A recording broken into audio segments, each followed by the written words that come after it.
its plans to build a green waste and wood waste shredding and composting facility to the Guam Land Use Commission today, but not everything was given the green light.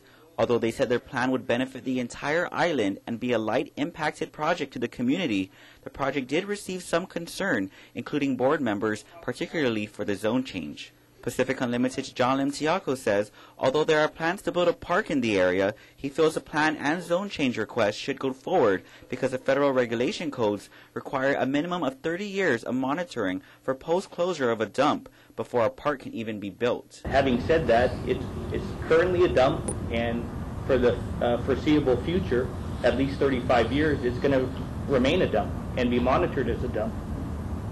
The thing is that anybody who builds a house there or any other development is basically going to have their asset depreciate the minute they walk in the door, because they're not going to be able to sell it. Community members showed up both in support and against the plan, including iRecycle Program Administrator Peggy Denny and Ordot resident Marilyn Salas Walters. It can be done in a manner that benefits the local community. I would certainly encourage them to accept green waste from anyone at no cost or nominal fee, so that they encourage the proper disposal of green waste as opposed to having it dumped all over the place. The mere thought of a compost facility in a residential area and a future area for people to exercise is not a strategic, healthy plan for the future.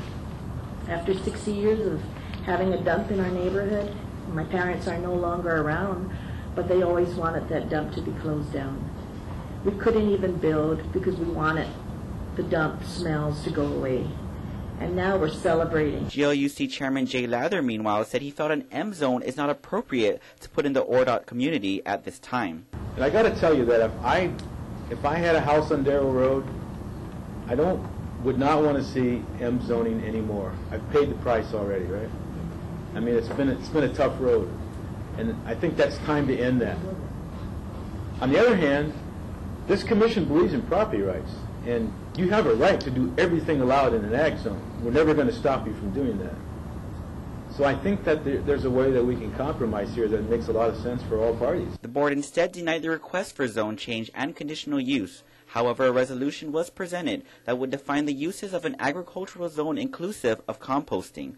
Ultimately, it still allows Pacific Unlimited to move forward with composting operations on the current agricultural zone, but sets parameters on composting operations subject to EPA regulatory requirements that can be acceptable to both parties.